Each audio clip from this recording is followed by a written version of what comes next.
everybody! Welcome back to Let's Play Great Ace Attorney 2, Ryunosuke's Resolve. This is V-Diffuser. In our last episode, we finally got Barack to accept us as his lawyer.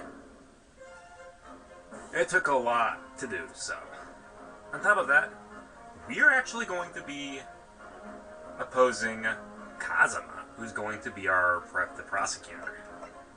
I think it's time we get started now. It's gonna be a bumpy ride.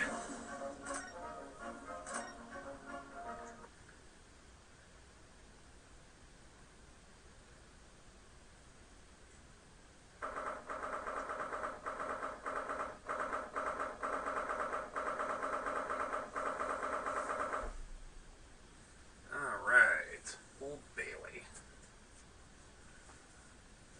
Hang on. Okay, we're back. There's that old familiar feeling again. The crushing pressure of this historic courthouse. Actually, no. It's a little different today. There's an even more menacing tension in the air. There's a menacing tension in the air today, isn't there? I suppose. Yeah, I think so. And this time it's not from here. It can only be the result of the menacing appearance of the defendant. A little more courtesy, if you please. Oh my! I do apologize. However, you're certainly not mistaken. This trial is far from ordinary. What do you mean? I'm not privy to the details, however.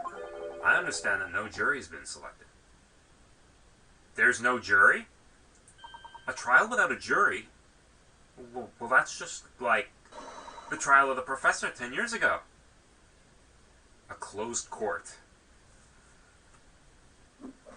Good morning, my dear fellows. Mr. Sholmes, have you made note of my hair, Mr. Naruhodo? An outright victory for science, you must agree.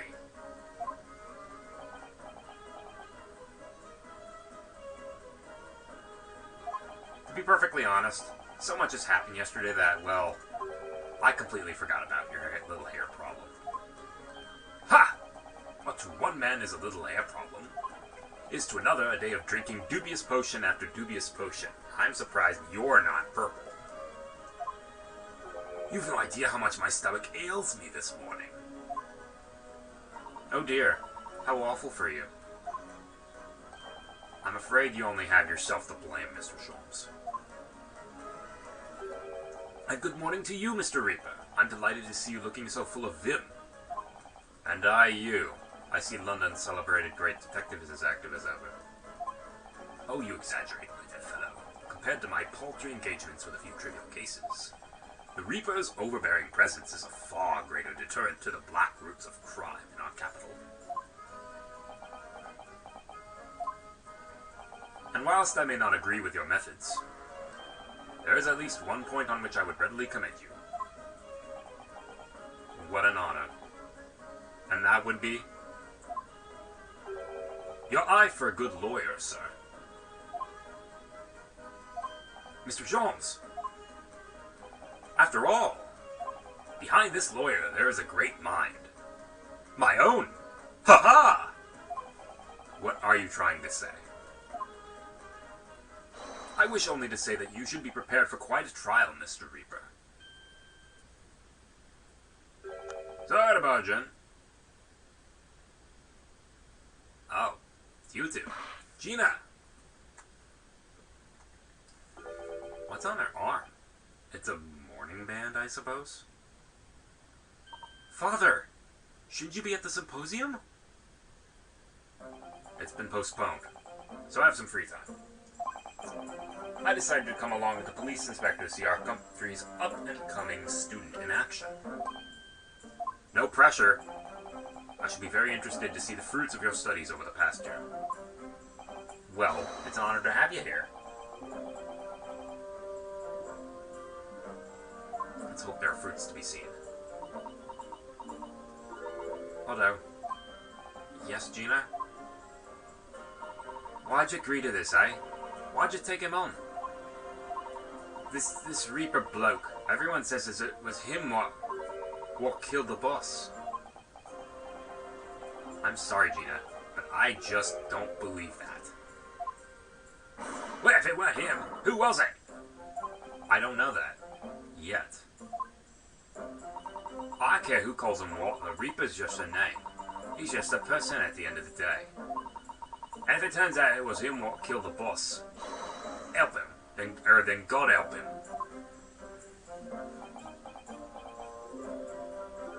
Fiery eyes indeed. Yes, the culprit deserves every ounce of your loathing. At least that may be some solace to the deceased.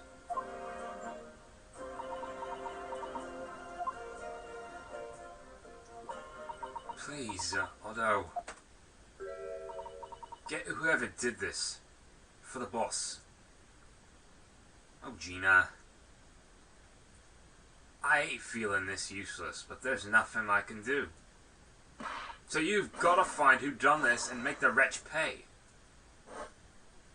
Hands off for the defense and the defendant. Court will be in session shortly. Make your way into the courtroom at once, please. Alright then, here we go.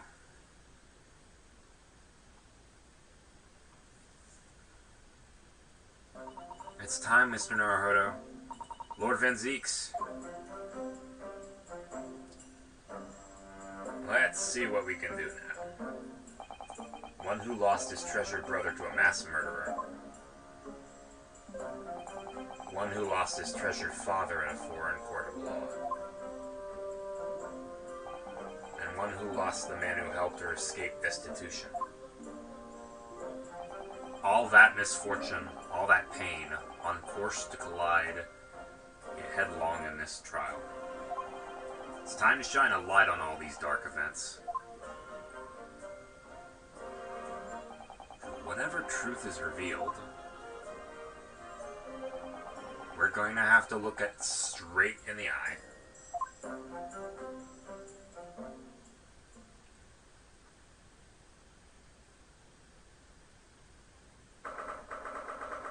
Okay. Old Bailey courtroom, here we are. In the name of Her Majesty the Queen, I hereby declare this court to be in session. We are here to conduct a fair and just trial of the defendant, Barak Van Zeeks.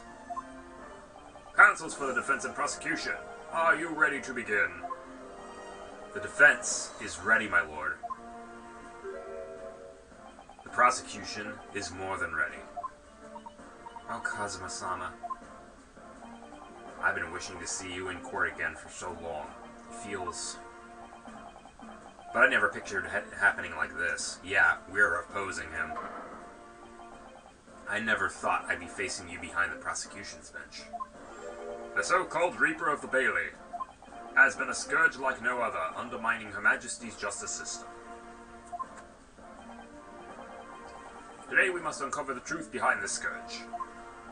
In other words, this trial is going to be a lot more far-reaching than Inspector Gregson's murder.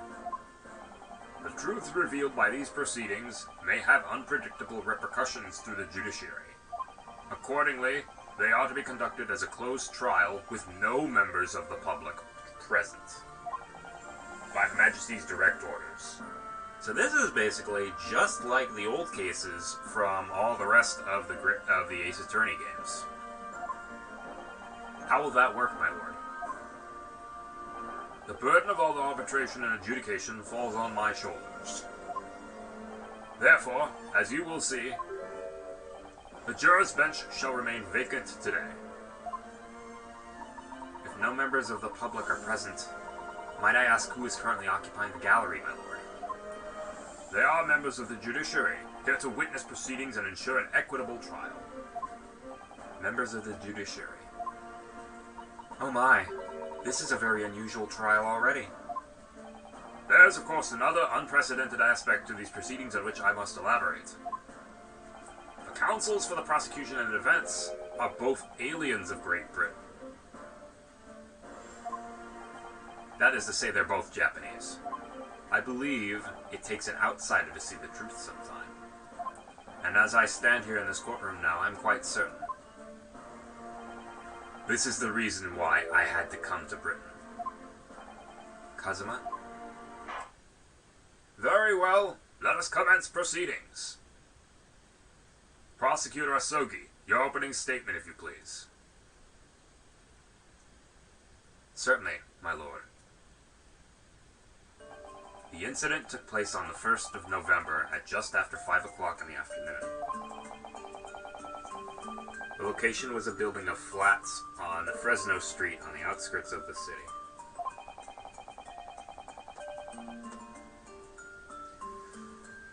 The victim's body was discovered there in an old single-room rental property.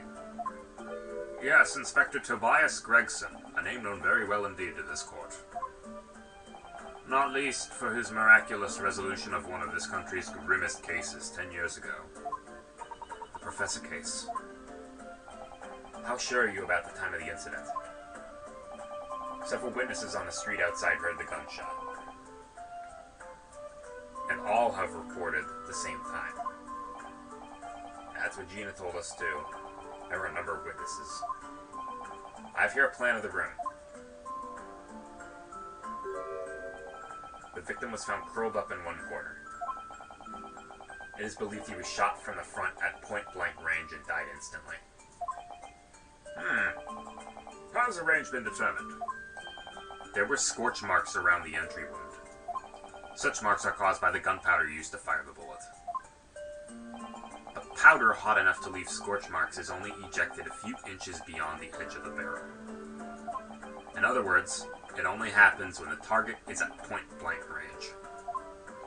I see, yes. Thank you for the detailed explanation, Counsel. There's the autopsy report. The murder weapon was found lying beside the victim. And have you managed to ascertain the owner of this firearm? No, my lord. Not conclusively. Bravo, Kazuma-sama, for not trying to use the gun as evidence when its provenance can't be proven. Furthermore, my lord, as I've explained, the revolver was fired at extremely close range. The bullet passed through the victim and it struck the wall behind him.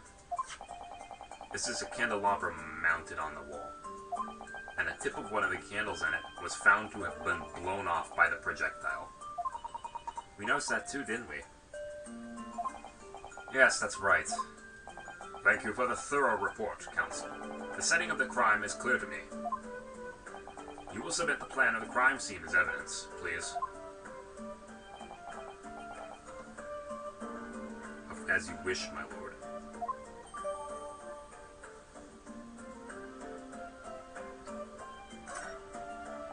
Is this Fresno Street room Inspector Gregson's private abode? No, my lord. The room is rented to a Mr. Hugh Boone. But there is precious little furniture inside, and is generally in poor state of repair. So what on earth was Gregson even doing there? Presumably he was investigating some case or other. When a policeman was informed of the gunshot from the witnesses and rushed to the scene, he found only the deceased inspector and the accused standing alongside, holding the revolver. The attending officer arrested the accused on the spot. So, the details of the case are clear. In that case, the prosecution would like to call its first witness. A name, please, counsel. Naturally, the accused himself. Lord Van Zeeks! As a prosecutor, he believes in the oath of office he's taken, and will be compelled to tell the truth. Very well. Let the defendant take the witness stand. There he is. So, witness, state your name and occupation for the court. Barack Von Zeeks, Old Bailey prosecutor. I presume, Lord Van Zeeks, that you heard Prosecutor Asogi's opening précis. I did. It is alleged that you were found at the scene of the crime, and that you were arrested by the arriving police officer. Can you confirm this? Yes, my lord. Then I am sure the court would like to hear you explain some things away. Namely, why you were there in the room on Fresno Street at the time in question, and what exactly took place. I intend to explain away nothing. I will simply tell the truth. I must say, Lord Van Zieks, I never imagined this day would come. Or rather, I didn't want to imagine it would come, but since you became known as the Reaper, part of me has been dreading it. Your formal testimony, then, witness. Alrighty. The facts of the incident. I was investigating Gregson, and my inquiries had led me to that address. When I first entered the room of that day, it was dark inside and I saw no one. A moment later, I heard the gunshot. I spun around and saw the revolver on the floor. Just as I picked the firearm up to examine it, the door flew open and I heard a man scream. It was only then that the body of Inspector Gregson appeared before me. That testimony was the whole truth? It was. So, you heard a shot being fired in a room with no living occupants. And moments later, a corpse somehow appeared before your eyes. Is that it? You're right. You haven't explained away anything. In fact, that would barely qualify as an excuse. Ouch. I thought you were my mute apprentice. Yet it turns out you have a way with words, Prosecutor Asogi. It would appear to be a singular tale indeed. Singular isn't the word, it's laughable. What's got into Kazuma? He's not behaving like himself at all. He's got it out for him. Very well then. Counsel, you may begin your cross-examination. Yes, my lord.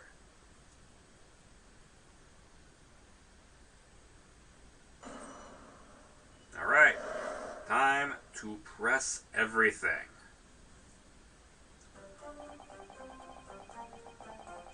Hold it! You were investigating the inspector. What on earth for? I'm not at liberty to say. Sorry. I'd identified a distinct possibility that Gregson was involved in a case I was investigating. Regrettably, though, he was killed before I could secure the proof I needed. As the court will understand, then, that on the day in question, you followed the victim to the scene. No, I was privy to his movements in advance. How? I stole into his office in the yard and consulted his diary. The address on Fresno Street was noted in the 5 p.m. entry. You illegally entered the man's office? In Japan, that alone would constitute a very serious offense. As it does in Great Britain, I assure you. Is that not the case, Lord Van Zieks? I was aware of the possible consequences. So, in summary, you were investigating the victim, and yet, you refused to tell the court why. I didn't realize British prosecutors enjoyed such freedom to choose what to divulge under oath. Ugh, why'd I ever think I could defend this man?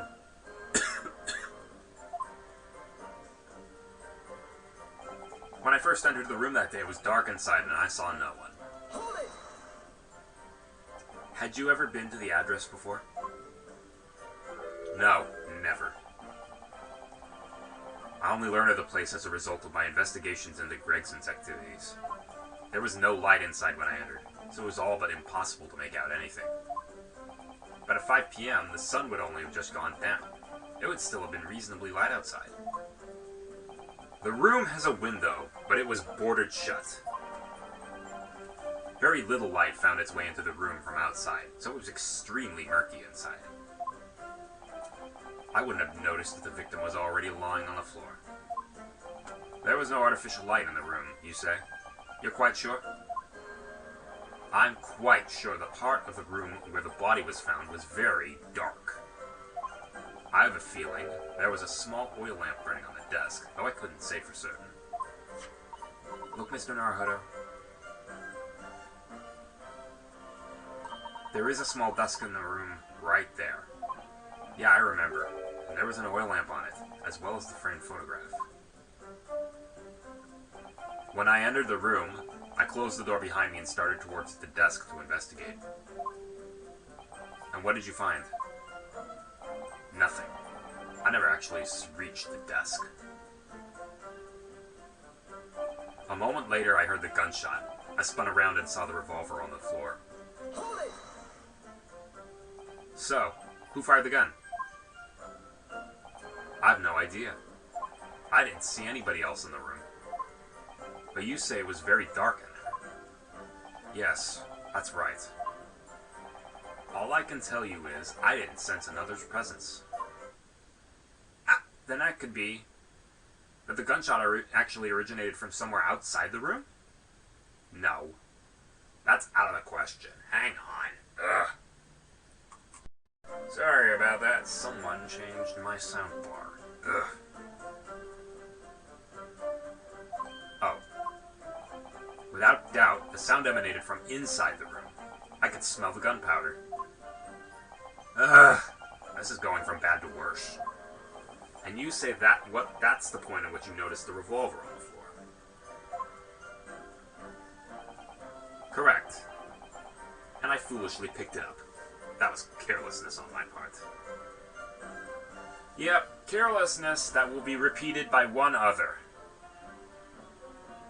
And his name is Miles Edgeworth. Presumably then, the shot you heard came from the firearm that you somewhat hastily took in your hands. In point of fact, my lord, I believe it did not. What? The barrel of the revolver I picked up was cold, and there was no smell of spent powder. But then, where on earth did the gun that was fired? Whilst I would like to oblige you with an answer, I'm afraid I can't. I too would dearly like to know that. This guy could be very well voiced by Alan Rickman if he was still around. Ugh. Just as I picked up the firearm to examine it, the door flew open and I heard a man scream. Hold it!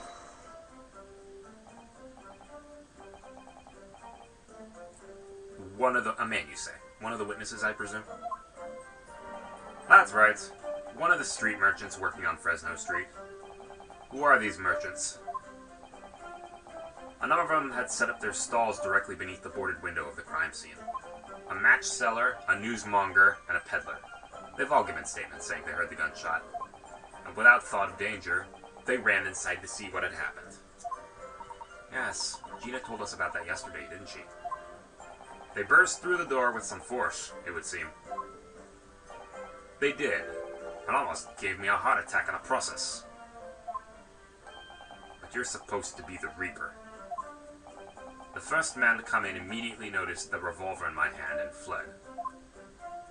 A policeman patrolling on Fresno Street heard the commotion and was able to arrest the accused shortly after the incident occurred.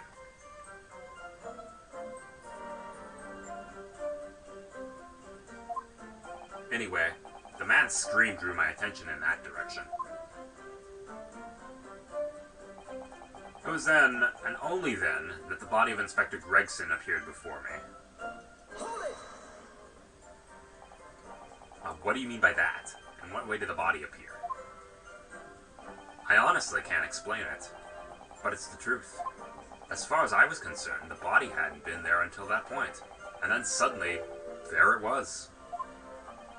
Did you perhaps hear the sound of the victim falling to the ground just beforehand? At that moment, what I heard was the sound of the door flying open and the scream of the man who came inside first, nothing more. I see. After the man fled, I examined the body. I was stunned to find it was Gregson. Most curious circumstances indeed.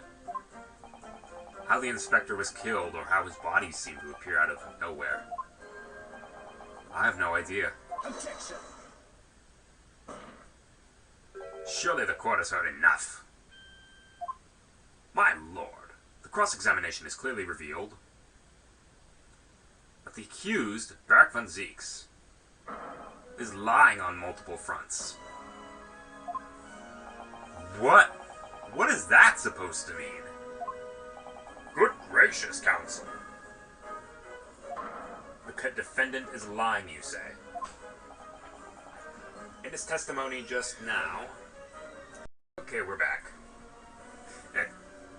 In his testimony just now, he claims he failed to notice the victim's body because the room was dark. That's correct. No, that's impossible. That's proven by this candelabrum. How does that prove anything? If you examine the tip of the long candle, you can see it has been blown off by a powerful impact. One would assume that the projectile from the firearm passed through the victim and struck the candle. The problem comes when you consider the other two candles, which are clearly of a different length. Yes, I can see that only the candle appears to have been struck by the bullet is long. Yeah. We could reasonably expect someone to have lit all three candles together.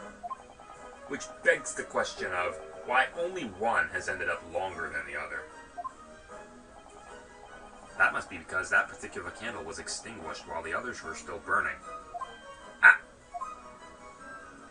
That's right. When the candle was hit by the bullet, it obviously went out. But the other two candles would still have been burning. So the fact is,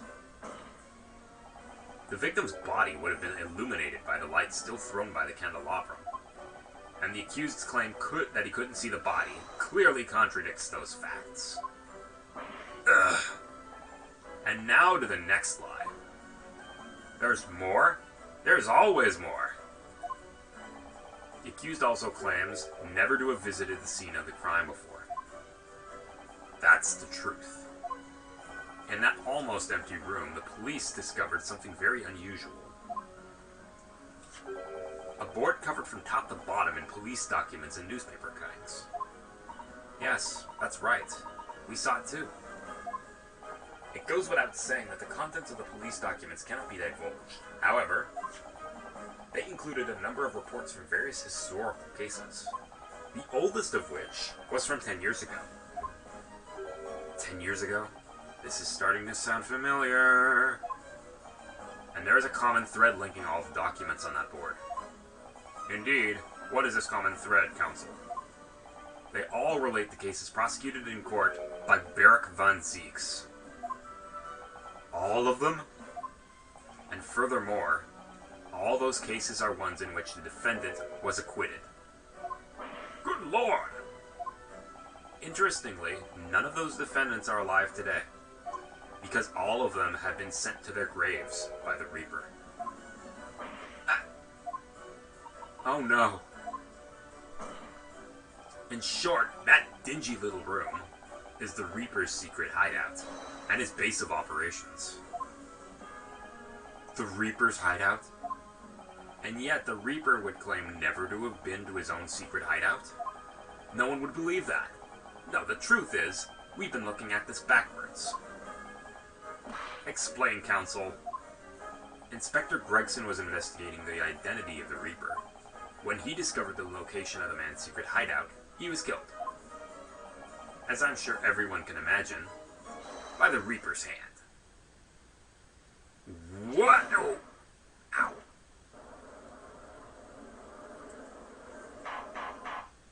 Order! Very well. I hereby state the current opinion of the court. Barak von Zieks is an outstanding prosecutor who has rendered great service to his country. However, it is with deep regret I must concur with Prosecutor Asogi's contention that the defendant's testimony exhibits a number of stark inconsistencies with the known facts. All I have done is state the truth as I know it. Kazuma's done a brilliant job as ever. He's drawing on his experience as a defense attorney to build this prosecution case, and it's formidable. And it's time for us to poke some holes in it in the next episode.